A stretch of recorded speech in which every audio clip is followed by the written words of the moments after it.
Thank you, Conrad. Fabulous. We'll start now with questions, and I would welcome all of your questions. I'll start with one from the audience, and I would like to ask this to start with Karen. Technologies exist today for fully biodegradable plastics made from renewable sources, such as algae. Why are we not able to develop such technologies on a large scale? You know, I think it's a great question, and I think if you think about innovation, generally you start with something that's very expensive and small scale, and over time, if the market demand is there, then you have the opportunity to, you know, over time create efficiencies, get the cost of that innovation down, and then the market demand will pull it. You know, so I think the whole notion of biodegradable plastic is an interesting one. Most of the applications of plastic are such that you want the durability of the plastic while it is in use. And so there's an art here to having plastic that is durable and provides the utility that it needs in use. And then it would be wonderful if it would also biodegrade. But I think there's a lot of complexity here. I mean, plastic is not one uniform thing. It is not used in one uniform application. And while there are some applications where biodegradability would be very appealing, there are other applications where, in fact, it would undermine utility.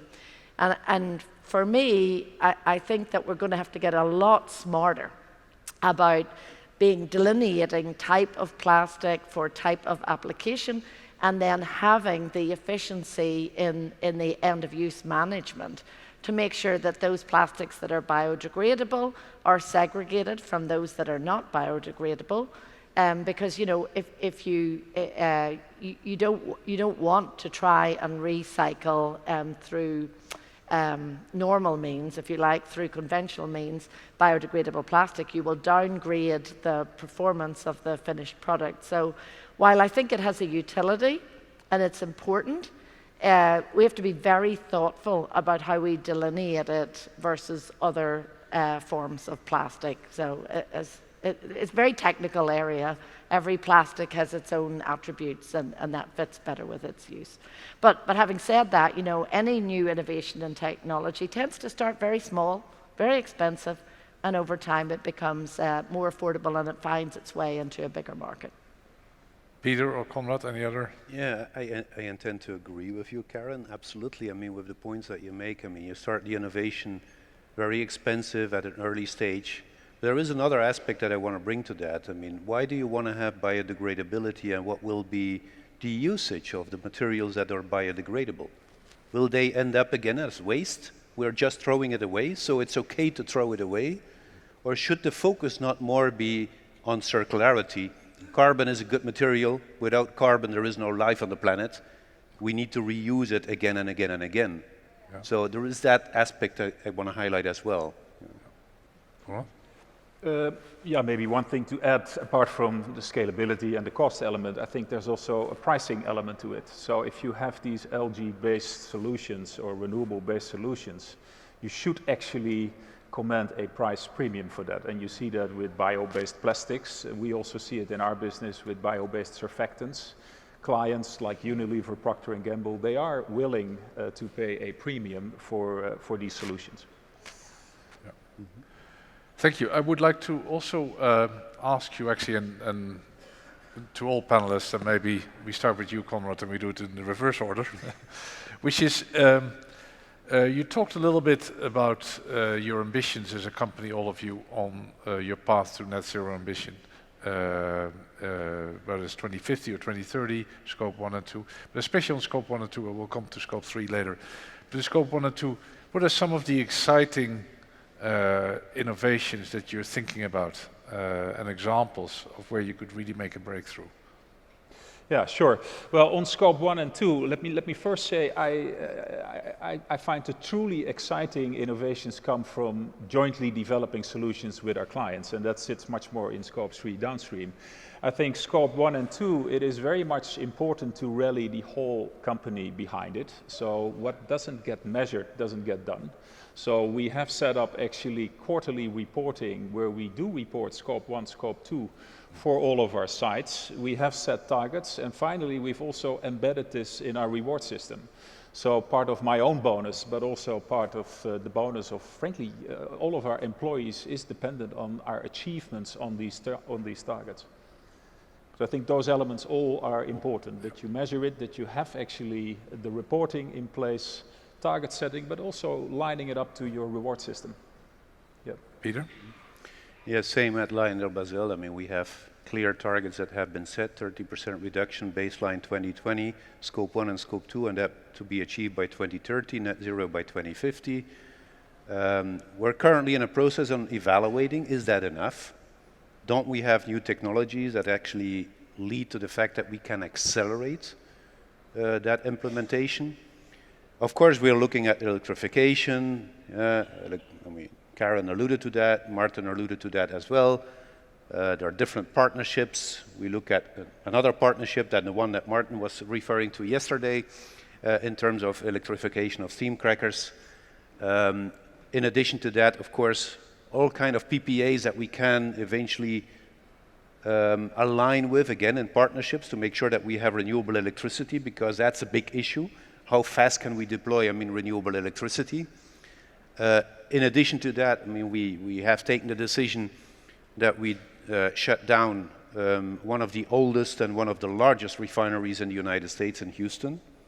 But it's not just about shutting it down.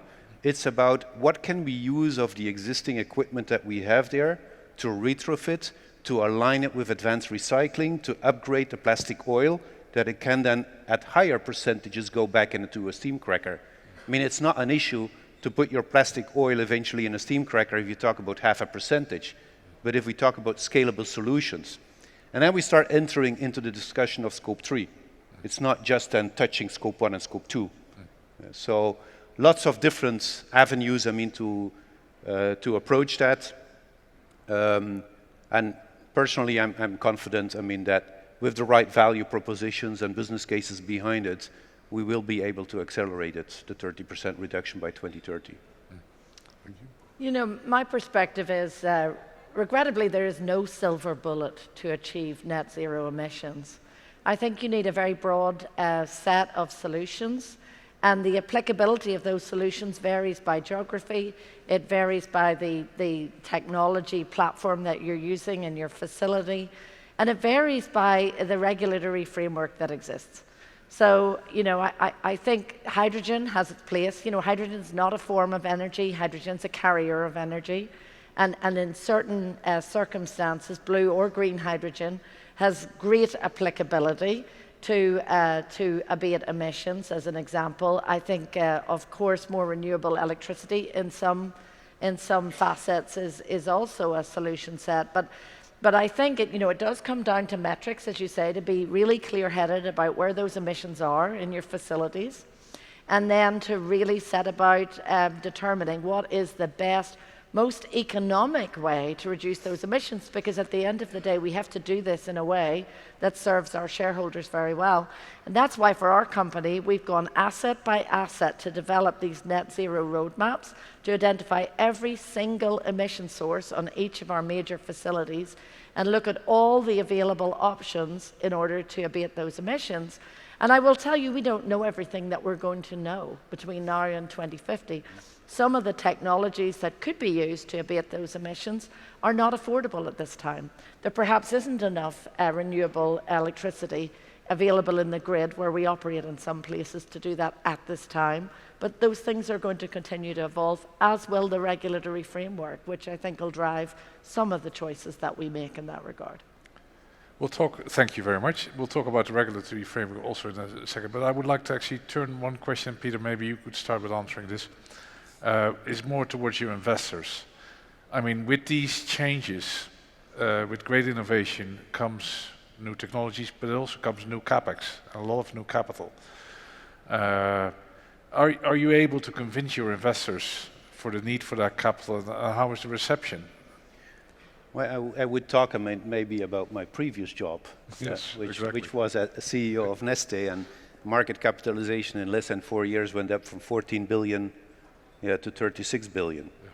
So back to your question, if you have the right story, if you walk the talk, if you have your team really focusing upon knowing what you want to do, doing it step by step, very consistently, you build up, of course, the credibility also towards your investors.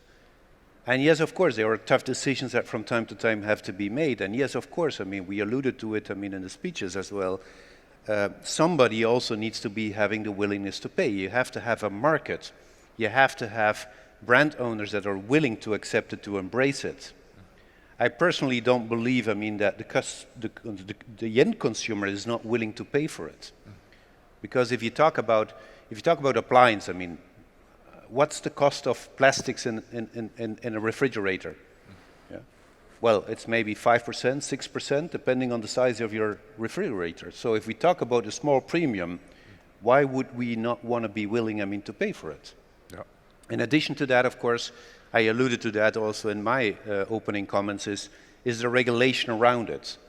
Yeah, but that is an effort that you need partnerships. It's an effort that we need to do all together to convince the regulator to have very consistent policies in place that are not changing every year or every other year, and that are enabling and not just restricting us as an industry.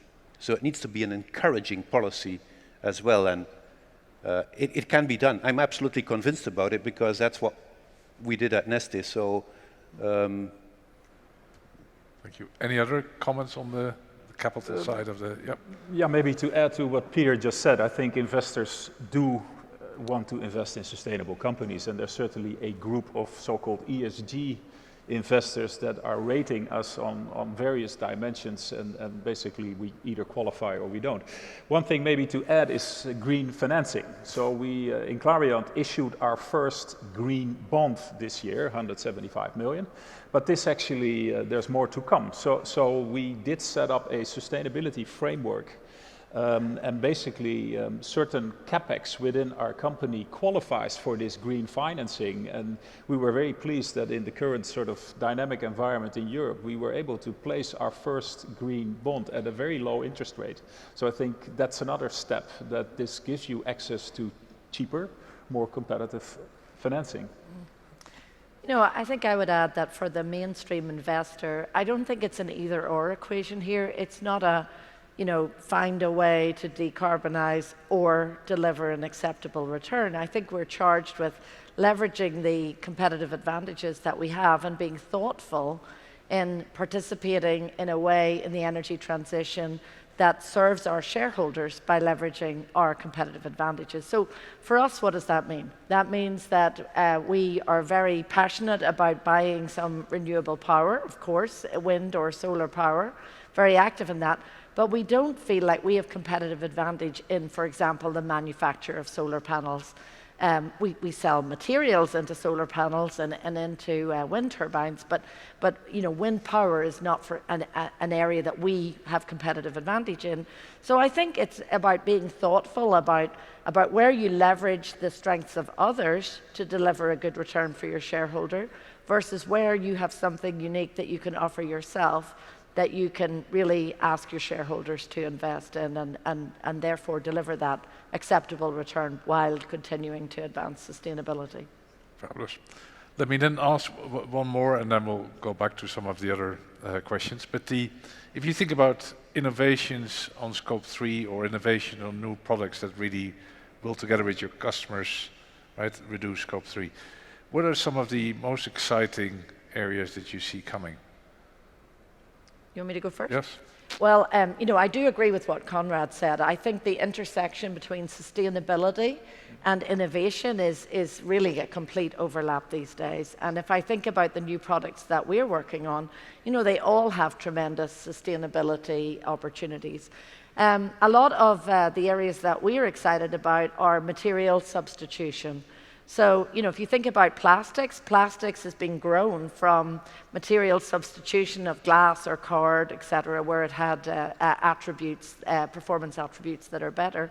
But we see tremendous opportunity for really sophisticated polymers to replace steel, where you can have lighter, stronger materials that are polymeric. So that's an area that we are intensely focused on. Also, carbon materials is a very interesting area. So for me, I think, this whole dimension of the sustainability attributes of products, where you want to have that performance and that better sustainability credentials, opens up a whole new avenue of products that I think our customers are going to be excited to have access to. Yeah, I wouldn't like to point out, to one particular innovation. It's a combination of different types of innovation. We alluded, to advanced recycling on one hand side, and if you can combine your advanced recycling with an electrification of your steam cracker, and if eventually your advanced recycled materials are based upon waste and residue hydrocarbons, so waste-based, bio-based, then you build up a full circularity, which gives you, of course, the best Scope 3 emission reduction to your customers. So I think this it's not one or the other. It's the whole combination of all these different elements, and of course it will take time, to create a market like that. But I keep on believing, that if you look at it from a brand owner, I referred, to the Consumer Goods Forum. The willingness they have, also the traction that is there. Just give an example, I was just at the K Fair in Düsseldorf recently, and all you heard about was people asking, can you not do more, give us the products that are reducing our Scope 3. So I think the paradigm shift there has already started, and it's up to us as an industry to combine all these new innovations next to each other and then scale it up. Yeah, Ivo, I see lots of very exciting opportunities when you're talking about Scope 3 innovation together with our customers. Here in the Kingdom, yesterday we had a very energizing discussion with the Energy Minister and explaining to us the ambition of the Kingdom to become a leading exporter of green hydrogen. As probably most of us know, it's very expensive to transport green hydrogen as a gas, so you would have to convert it into a liquid, and you would need catalysts to actually do this catalytic reaction. Here, Clariant has leading technology to actually convert green hydrogen into liquids like green ammonia. I think there's other examples. Biomass, we haven't talked much about it yet, but I think there is definitely a role for biorenewables. The challenge is obviously always the competition with food production. So it would not be right if we would use crop as a building block, as a raw material for chemicals or fuel. But what Clariant has developed is unique technology where we actually take the waste of agriculture production, convert that into sugars and then into ethanol, so that you literally have bioethanol available from waste streams from farmers, which actually give them an extra income stream, so there's no competition with food production. There's actually an extra premium. And then finally, in terms of recycling, as Peter mentioned at the K Show, lots of interest in this topic. And here in Clariant, we play a role on the one hand with our plastic additives to enable mechanical recycling, but also actually with our adsorbents to purify pyrolysis oil. So if you would feed a cracker with pyrolysis oil, there are lots of impurities in the pyrolysis oil that literally would shut down a cracker, like metals or chlorine. And we have actually, in Clariant, developed unique adsorbents that filter out these impurities so that indeed you can feed your cracker with pyrolysis oil from recycled plastics and come to all the virgin products again. So these are all very exciting developments that we are focusing on. Wonderful. I would like to shift the discussion slightly to one other dimension to this whole piece. So if you look at the energy transition overall, in the change of the energy mix, of course, regulation has played a gigantic role. Yeah, else one could even argue that without the leading regulation, we wouldn't have a wind and solar industry like it would be today. Now, in petrochemicals or chemical industry, we'll also have to go through a gigantic change, as we talked about. We talked about recycling. We talked about the need for encouraging new products, new low scope 3 products. Where do you see regulation is? What should happen more? Which regions of the world do this best? Any pointers?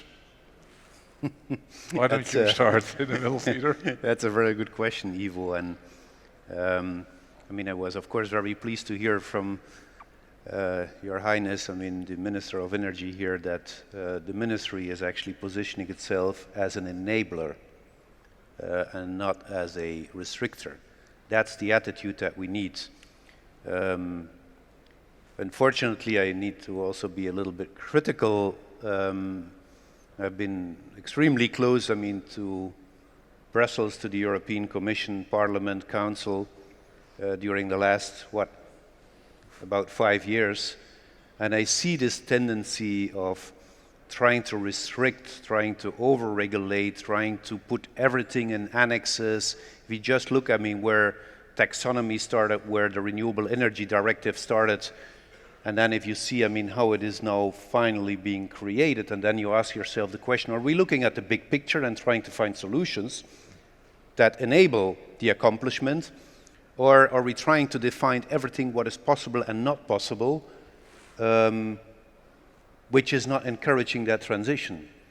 Another point that I made already is policies, regulations may not be dependent just because of a certain election that took place and then a certain government that has been put in place or an administration that has been put in place. I mean, everybody knows, I mean, if we do an investment, let's talk about advanced recycling. Yeah, I mean, it takes years, I mean, to develop it. It takes years, I mean, to scale it up.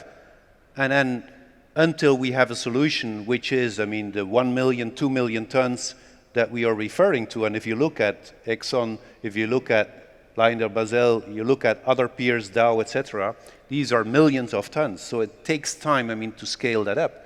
But if the regulations changes every 2 or 3 years, then it's extremely difficult to then say, okay, we're going to invest in this direction or that direction. I'm a bit more positive on the IRA, I mean, in the United States, because actually I see that that is also, again, something that enables, I mean, the industry. It reduces the hurdle for us to take these very important multi-billion, I mean, decisions to make it happen. And then if we have made it happen, I mean, okay, in 15 years and 20 years, I mean, down the road, maybe we don't need that anymore. Maybe the industry has been restructured along the value chain. So what? Yeah, no, I think Peter has articulated it very well. Maybe the only thing to add is an equal level playing field. So I think this is for industry absolutely critical. It cannot be that carbon tax only is applied in Europe. That would be detrimental to the European industry, obviously. Likewise, the IRA, there's some great ideas there, but it's unfairly only benefiting US companies right now. So I think as an industry, we can work with regulation. As Peter says, it has to be consistent. It cannot change all the time. But there really also needs to be a global level playing field. And I think that's still the biggest challenge because we're far from that today. Yeah, I agree with the points that have been made. I think consistency and predictability of regulation is critical. I also feel like the role of government and regulation is to really unleash and empower innovation. And therefore it needs to be technology platform agnostic and not pick individual winners and losers. That you really want to, allow industry to generate a range of solutions to the issue that you're trying to address. So I think that's key. Yeah. Let's talk about another important development. I mean, you're in a very long-term game. You make long-term capital decisions. As Peter just explained, multi-billion bets. But then how does the whole short-term enormous inflation, hopefully short-term, inflation ramp up play into this? Does this lead to delays? Does it lead to fundamental changes? How do you deal with this? Karen? You know, I think we do make investments for the long term, and therefore, you know, the wins of a certain period tend not to impact our choices very much. You know, when we're investing in, for example, we just started up a new polypropylene facility in Baton Rouge. You know, we made that decision about 4 years ago. And of course, we've lived through the pandemic and you know, supply demand changes in that industry. But of course, you're building that plant for 50 years. And therefore, yes, something may cost a little more today to invest in because inflation's a little bit higher and you have to work very hard to come up with a competitive investment. But as long as you can identify a competitive investment with a, you know, competitive advantage that's compelling, I think we stay the course and just redouble our efforts to make sure we're extremely efficient in a period of higher inflation. Yeah, it's a very good question, of course. And there's lots of discussions always then going on with shareholders and with the boards to make sure that we are all aligned. So also since I joined LyondellBasell, that was a big effort and a big focus. But the advantage is if you're working in a company which has a low leverage, that you can afford. And it's also about prioritization, deprioritization, because there are some things that you say, you know what, they don't really fit, I mean, to our strategy. I give the example, I mean, we're shutting down the refinery. Well, you keep on focusing, I mean, how much management attention doesn't it not? And plus also the CapEx and OpEx that you have to have, I mean, to continue to run a 100-year-old refinery. So it's about making choices, but from our perspective, I mean, the strategy is very clear. The promises have been made, and it's not something that you then can say, okay, I'm gonna delay it, I mean, a couple of years because of the current market environment. Give another example, I mean, we just made recently the announcement that we are proceeding with the advanced recycling investment in our facility in Wesseling in Germany. It's another good example of that. We've set up a transformation office to move, I mean, from cost focus to value creation focus. We've made an articulation to our shareholders publicly that we will create 750 million in additional value, and that in the next 3 years. Yeah, so, and McKinsey is actually helping us by doing that. So, I mean, also that, I mean, we've, in the meantime, just to enable all that prioritization, deprioritization, we've hired a couple of hundred people in addition. So we're just walking, I mean, that talk and making sure that this is happening. It's reality, not rocket science. Yes. Yeah, I think it's been said, so we're managing the companies for the long term, although I do think you cannot ignore the short term. I mean, you mentioned inflation. This has been a significant challenge for the industry this year. I would certainly add the war in Ukraine. So, I mean, if you look at the energy transition, that has been impacted, obviously, by the war in the Ukraine. And I think short term, the priority has shifted from an energy transition to energy security. Yeah. I mean, energy security, that's on all of our minds in Europe right now. Now, the interesting question is, what is going to be sort of the mid to long-term impact from this war? Is it an accelerator or not? And I would argue that, if anything, it is probably mid to long-term an accelerator, because an energy transition in Europe could actually be one of the solutions to also become more energy secure, so to also increase the energy security in Europe.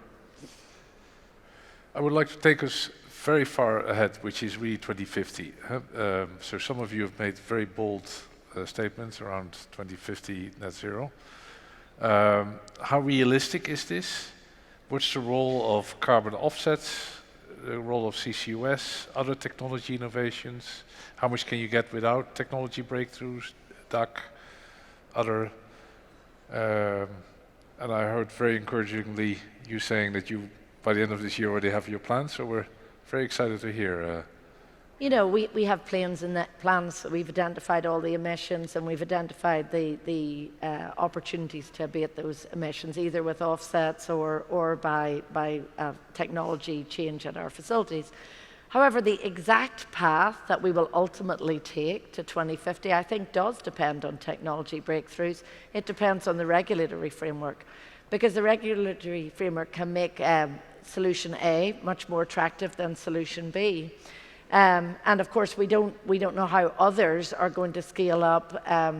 You know, for example, the percentage renewable in the power grid, for example. So there's a lot of uncertainties, and I think you have to be clear-headed enough to make sure that you make some good choices, and then constantly adapt to optimize your path to get to the best, most efficient emissions abatement that you can have for your shareholders as we go forward. And I think it's going to be complex. And I don't actually think we know what we're going to know in 2040 in terms of the solutions that are going to be, you know, where we're going to have breakthroughs and perhaps where we're not. And so I think we all have to have a degree of agility to adapt our plans, to have kind of a portfolio of ideas and plans, recognizing that some of those things are just not affordable today. The customer is not exhibiting behavior that would give you confidence that they will pay, you know, $1,000 price of carbon for some of these steps. But I think there will be those technology breakthroughs, and I actually do think that the appetite of the consumer to pay will change, and I think the regulatory framework will change over time. And those three dimensions will come together to give us that optimized path. Yeah, I'm also very confident about the fact that there will be technology breakthroughs. I mean, if you look at how this industry has been able to reinvent itself, to innovate. We talked about how many people are employed. We talked about the education around it. I'm happy, I mean, to have a son that is studying chemistry as well. And actually, my daughter is studying bioeconomy and innovation. So these are the things, I mean, of the future. But in addition to that, I mean, if you look at our company, I mentioned it before, we have this articulation at 2050. We have the 30% reduction. We asked ourselves the question, is that enough? Is there not more that we can do? If we would have to be aligned with the 1.5 degrees scenario, is 30% by 2030 enough? How far can we stretch it?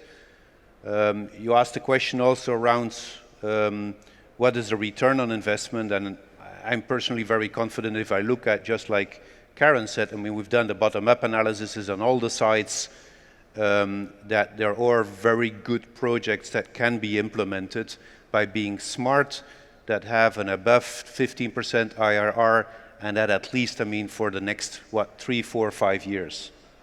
Where it starts being difficult is after 2030, because that's where you need to have a portfolio of different technologies, technology solutions, and you're dependent on how fast will the regulation, yes, and how fast will that innovation actually lead to investments that can be taken and can be scaled up.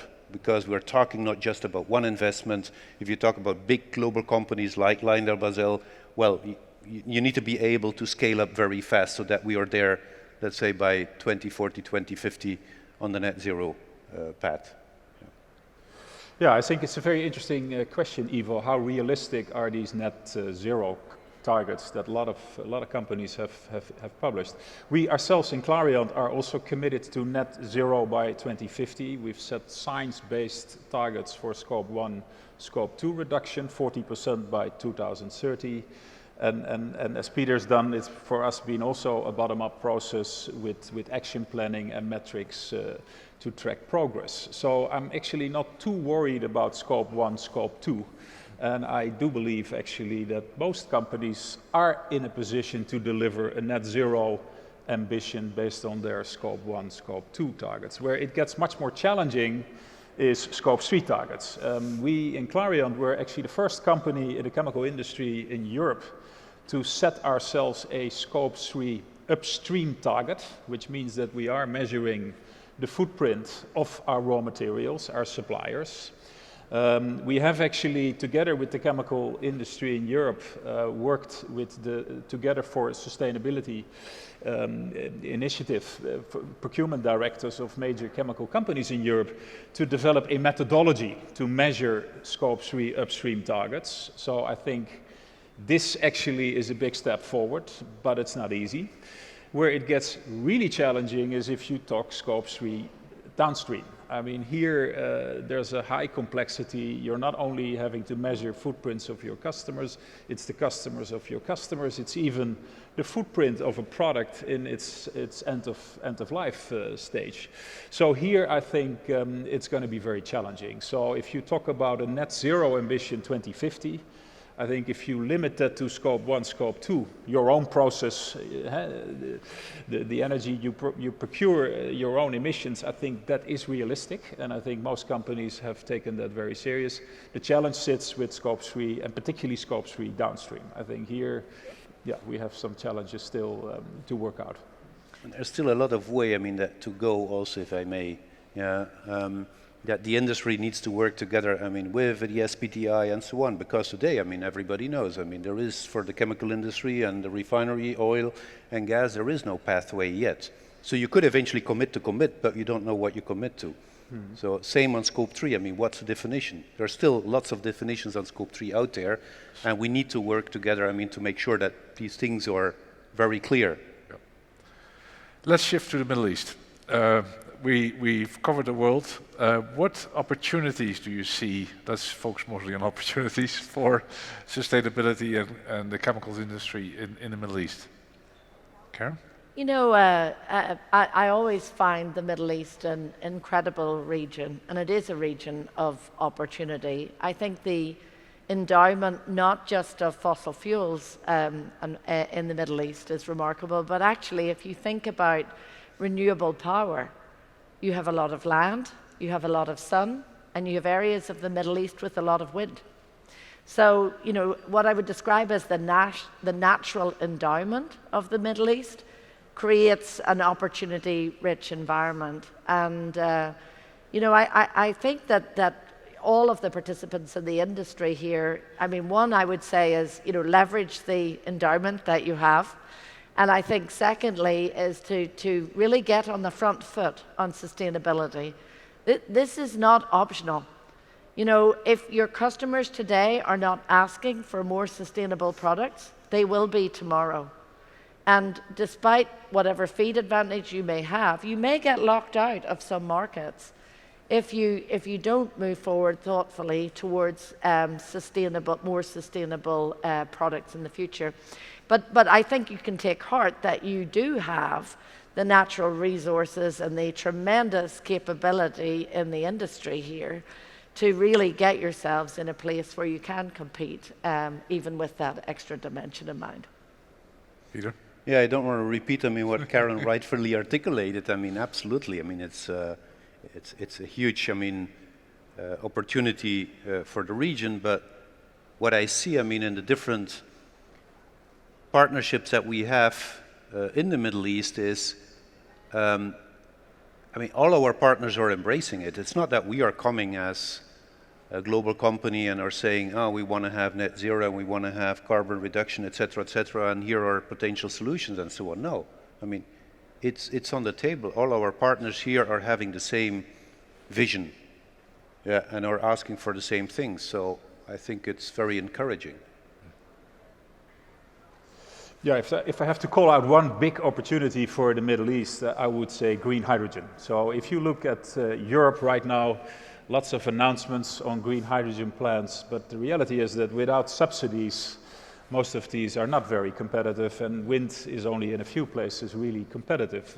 Where green hydrogen gets competitive is through solar, and then there is an abundance of it in the Middle East. And if you look right now of the announced green hydrogen plants, the most competitive ones are the big announcement for Australia, but also here in Saudi. And I think that is a huge opportunity. If you look at green hydrogen, this actually can be a realistic solution for shipping, where green hydrogen, converting it to green ammonia, can actually replace bunker fuel, and you have a very sustainable fuel for shipping.